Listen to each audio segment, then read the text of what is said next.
Welcome to the Fat Monk Podcast. Tales of meeting an unorthodox Daoist and his friends amongst the mountains and waters of China. Written by Xiaoyao Xingzhe and read by Nick Dent.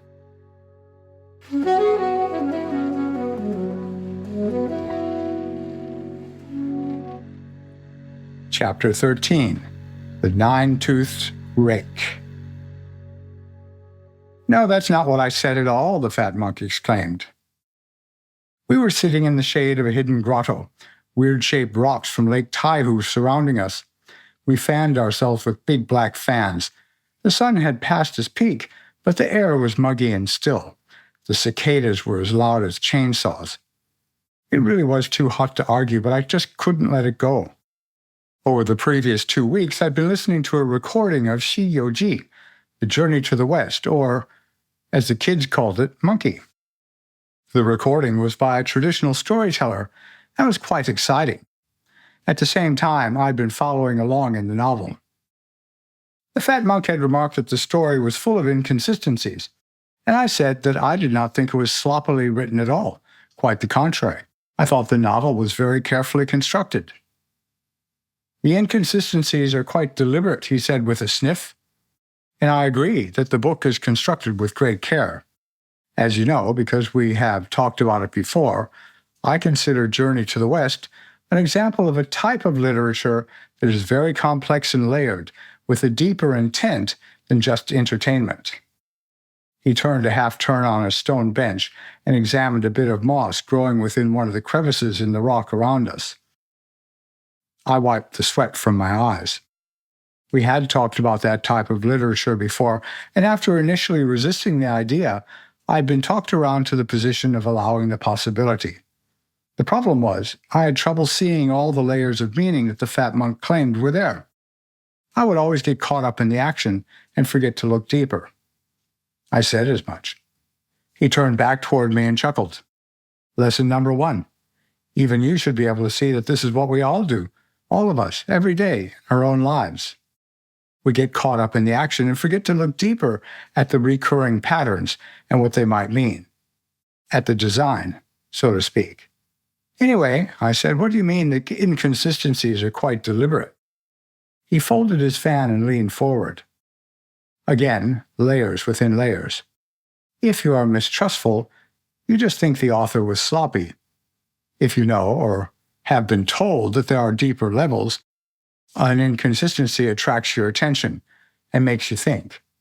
You can then hold that portion of the story in your mind and mull it over, teasing out the nutrition, so to speak. How about an example? The fat monk stood up. "Yes, okay, but first I'm going to see if Cook is around," he said. "He may have something to cool us down a bit." He left the grotto and headed toward the kitchen, keeping to the shady areas. My eyes wandered around the fantastic rocks surrounding me. There was a flat wall toward the back of the grotto, and I noticed an oval space on the wall that seemed to have incised characters. I stood up and went over for a look. It was a poem, in characters running from top to bottom, right to left. I jotted it down in my notepad.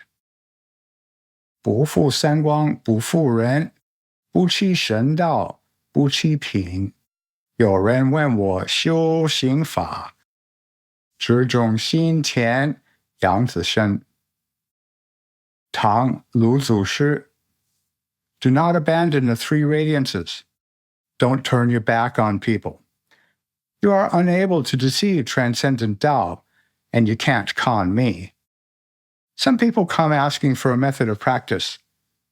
All you need to do is plant a seed in your heart-mind field and nourish that body. Along the left side of the poem was a short line attributing to the poem to Lû, Ancestor Lû, Dōng-Bīn, the Tang dynasty teacher of the 8 sages. Many of his poems were collected in the complete Tang poems. I paused for a moment at the term 3 radiances, but then I remembered the fat monk had once defined them for me. He'd said the Sanguang, depending on who asks, Daoists will usually define the 3 radiances as the sun, the moon, and the stars, or spirit, energy, and vitality, or as the 2 eyes in the heart. In the latter case, these are the three things which are brought together in the practice of turning the light around. So the poem seems to be saying, do your practice, but be sure to bring the fruits of that practice out into the world to help others. You might think you can pretend to be enlightened, but God will not be mocked, and those who really know will see through you in an instant. If you still need to ask, what should I do? Just turn the light around, direct your attention into your heart, and gently nourish what grows there. Just at this point, the fat monk returned, followed by Cook, bearing a large dish of watermelon slices. Okay, the fat monk said, settling back into his place. You wanted an example of teasing out the nutrition from traditional literature.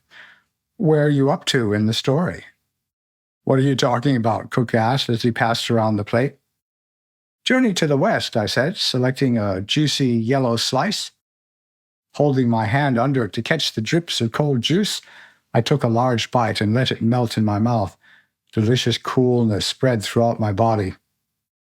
I love that book, said Cook. I don't know how many times I've read it. Actually, it's a good thing you're here, Cook, the fat monk said. You're a Book of Changes expert, and the I Ching plays a big role in understanding the deeper layers of the story of Monkey. Really, said Cook. Sounds great. Where are you up to? I've just got to the point where they run into Piggy. I went on and told them the story so far.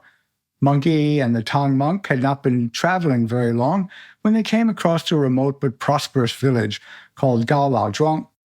Stop right there, cried the fat monk. So what did you think when you saw the name? What name? The name of the village. Gao Lao Zhuang? I didn't think anything. It's just a common name of a village. Really? What do the characters mean? Nothing special, just high, old village. Gao Lao Zhuang, or an ancient village of the Gaos. Probably lots of people named Gao lived there over the years. Cook and the fat monk exchanged smiles. Nothing jumps out at you, Cook said, pursing his lips. I shook my head. You need to pay attention to double meanings, puns, if you like, when you're reading this type of literature, the fat monk said. Often it is something jarring. Here, I will admit, it could well be the name for a common village. But Lao Zhuang is hard to miss as the names of our two most famous exponents, Lao Tzu and Zhuangzi. And even you should know that the name Lao Zhuang is often used as an alternative name for Daoism. I thought for a second. True, I'd seen this pretty often. But what's the point? I said.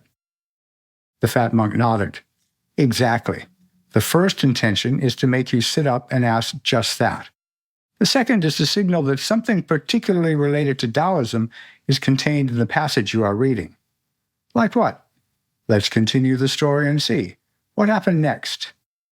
I was just about to go on with the story when a smaller figure came into the shaded grotto where we had all taken refuge from the heat.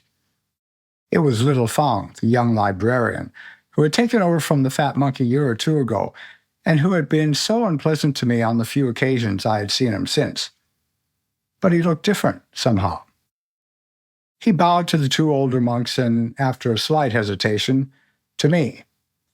Then he found a corner and sat down. He had not said a word. Cook looked at me and winked. Little Huang's been working on himself since you were here last, he said in a stage whisper. Go on with the story, the fat monk said. I continued. When Monkey and the Tang monk arrived in the village, they found it in an uproar. The rich mayor of the village had inadvertently given his daughter in marriage to a monster, who had appeared to be a strong and hard-working human who was unfortunately a bit ugly. But at the wedding feast, the monster ate and drank so much that, being drunk, his disguise slipped, and the groom was revealed as a giant pig. Refusing to disavow the marriage, the pig had locked up the mayor's daughter in the house he had built and protected it with a spell. Okay, so there we have one section of the book, said the fat monk. It's like a scene in a play. It can both stand alone, but it also relates to both what came before and what comes after. Little Huang stirred. He hesitantly raised a hand. The fat monk nodded. Why is that important? Little Huang asked. Good question. When you are reading a book like this for its deeper meaning, a single scene will have its message, often a complex set of relationships that would be almost impossible to express directly in words, so the expression is through a dramatic scene. Is it always like this, a chapter in a book? Little Fang asked. The fat monk looked at me to answer. I was surprised and stammered until I remembered the boatman. No, sometimes it can even be in jokes, I said. Tell one, said Cook in delight. Yes, go on, said the fat monk. I thought back. Okay. One day a fool was walking along at night and came across a well. For no reason at all, he decided to look into the well and saw, floating there at the bottom, the crescent moon. Hold your horses and don't worry, he shouted, and ran home for some rope to save the moon. When he got back to the well, he quickly tied a loop at one end, threw it into the well, trying to catch the end of the crescent. In fact, the loop caught on a rock at the bottom. The fool tugged and tugged until the loop slipped off the rock and he was thrown onto his back. Above him, riding in the night sky, was the crescent moon in all its glory.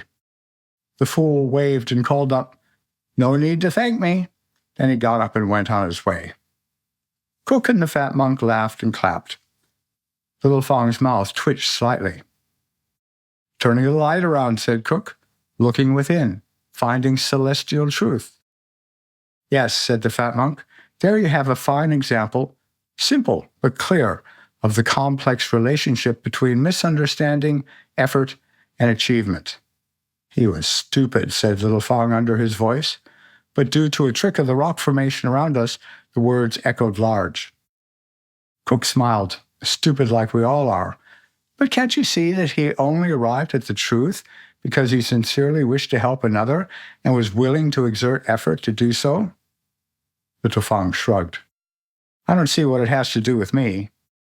Not much at this stage, the fat monk agreed, unless there is a little bit of experience. And to one who lacks a basic familiarity with the stages of the path, that story remains what it appears to be on the surface. Just a joke. Forget the joke, said Little Fang. What about the journey to the west? Right, where were we? Said the fat monk. Pig has trapped the mayor's daughter, his promised bride, I said, in a house that Pig built himself and held her there by a spell. Cook and the fat monk looked at each other. The fat monk lifted his chin slightly at Cook, and Cook said, Remember that when Pig first appears in the village, he seems human and works hard, very hard, for the mayor, building, clearing land, planting crops, and so on. This is like a person when they first approach a spiritual school. They will do their very best and put forward their best side. They can even be accepted on that basis, just as the mayor promised his own daughter in marriage to this apparently strong and honest man. But then his true nature is revealed, says Little Fang. No, not his true nature, but his unregenerate nature, said the fat monk. Pig can be improved, but it won't be as easy as just doing work around the village and getting a beautiful prize after a few months. It will take a long, long journey with many monsters to confront, being shown to himself again and again, in conjunction with a group of like-minded wayfarers. A journey that seems to Pig as if it will never end, with near despair at every stage, said Cook. I know just how he feels, said Little Fang. The fat monk looked at me and said, Okay, what happened next? We had left the Tang monk and monkey faced with the mayor, who had this big problem.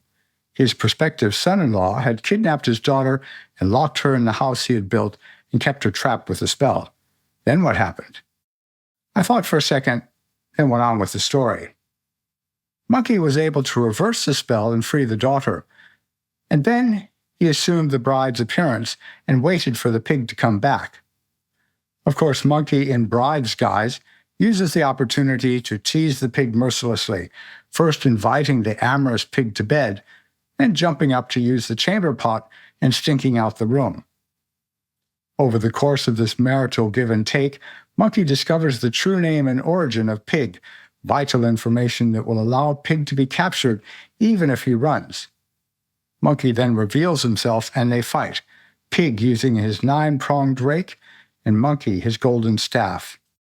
Subdued, it turns out that pig, like monkey, had been selected by Guanyin to be a disciple of the Tang monk.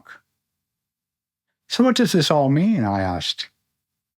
This bit is much more complex, I'm afraid, said the fat monk. You're going to have to remember the Hetu, the river diagram. I groaned to myself. I could only vaguely picture it, despite the repeated emphasis the fat monk had placed upon it. You must remember the 2 verses that relate to the diagram from the Wuzhen Pian. The hermit told me you and he went over and over them. He picked up a stick and drew them in the dust, just as the hermit had in the little cave. 351 are just 3 words, but clear to few both now and then. East 3, south 2, together make 5. North 1, east 4, the same again. Wu and Ji reside where 5-2 lives. There are 3 families can a child conceive. The primal one holds true qi, and no 10 fetal months lay foundation for a sage. I stared at the characters. Little Fang saw my uncomprehending look and smirked. Then he noticed Cook looking at him and straightened his face. Remember that the year of the monkey is the 9th earthly branch, Shen, belonging to metal, which generates water. So that is west and north. You know from the river diagram that west equals 4, while north equals 1. So that makes 5, the first 5. Cook said, west is metal, north is water. That is all the right-hand side of the yin-yang diagram, showing yin as it increases, just as it does in the afternoon. And in the autumn, said Little Fang. Cook beamed. Yes, very good, Little Fang. The little librarian almost squirmed with pleasure. It was all he could do not to look at me in triumph. The fat monk pointed at the character 5 before he continued. The year of the pig is the 12th earthly branch, Hai, belonging to wood, which generates fire. So that is east and south. And east equals 2, while south equals 3.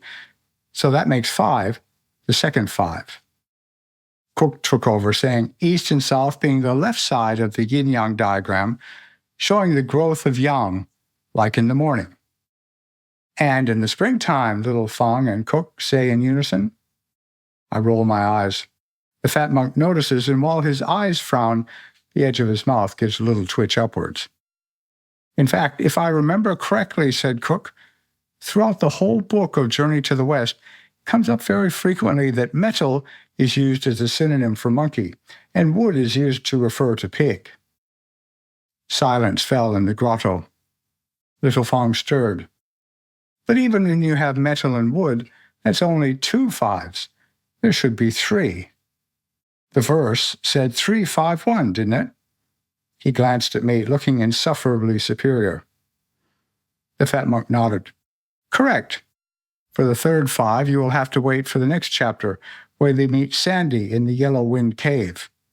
He symbolizes earth, the middle, which is the last 5, the harmonizer between wood and metal, the silence of the center. Did you ever notice how Sandy hardly ever says anything? Okay, I said, is that all? The stillness of the afternoon air, the dampness of the countryside, and the thought of Little Fang were making me irritable.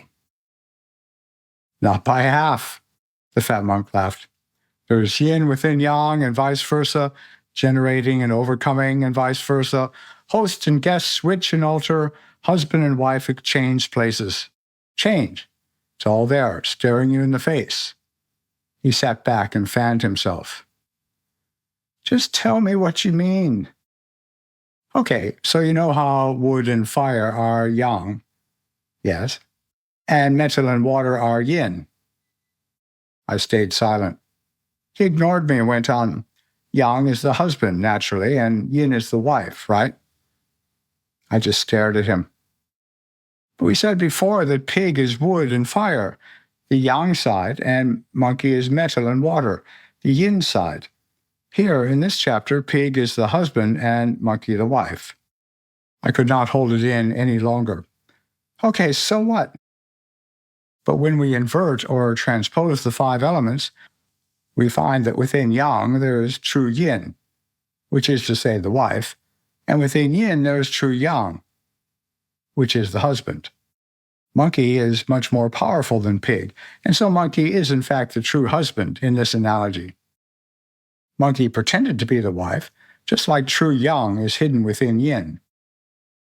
I wished I'd never brought it all up. Sweat rolled down my forehead. I longed to go lie down, but the guest room I occupied at the monastery would simply be like an alchemical retort. The coolest place was right here in this grotto. I flicked open my fan to engage my manual air conditioning. Surely that's all right, I said in desperation. Don't forget Pig's rake, Cook said, glancing sideways at me. I forced myself to think. 9-toothed rake. You mean 9, like in 9 the extreme of yang. I thought you said that Pig looked yang but was actually yin. Yes, just like yang reaches its peak in the south and turns into yin.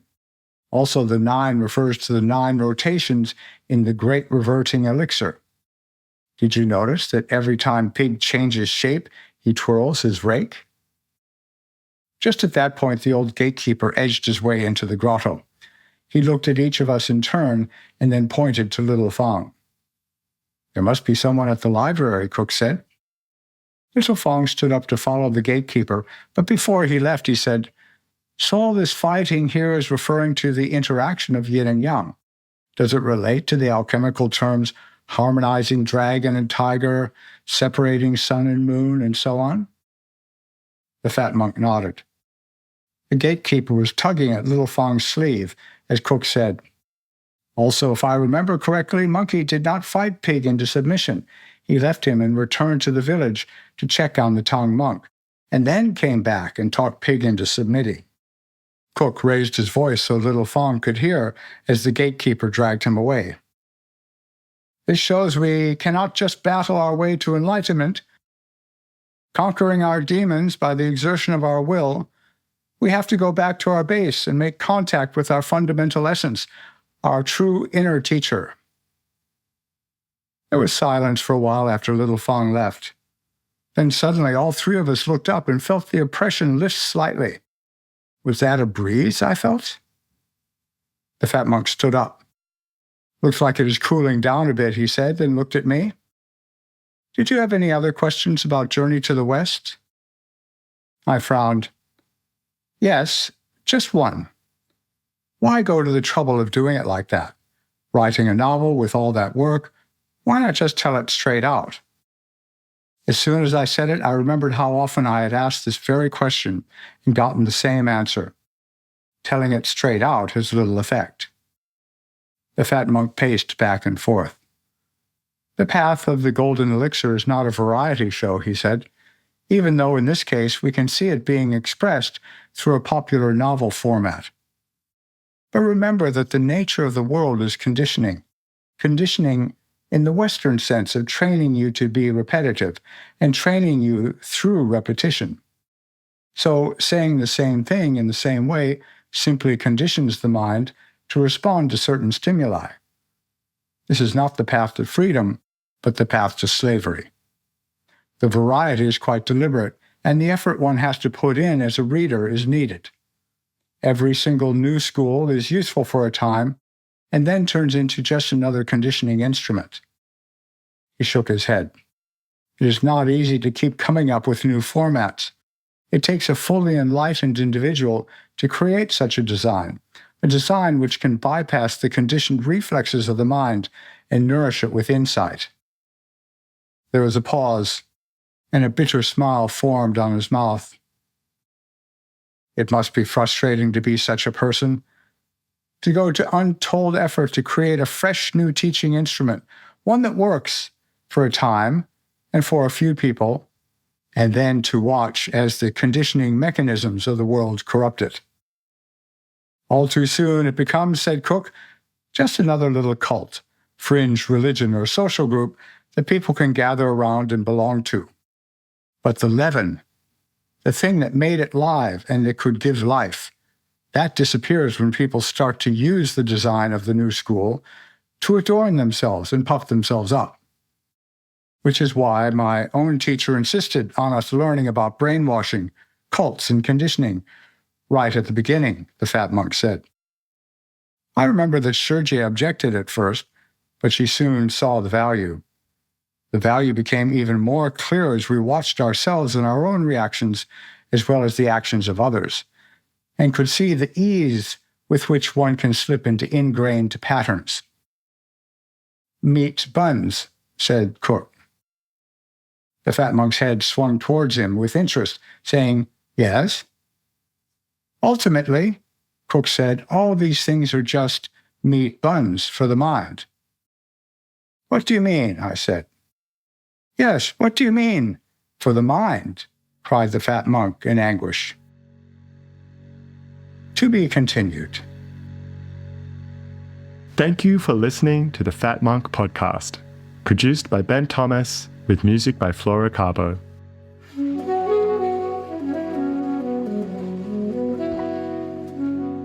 Please like and subscribe and go to the show notes for links and further content.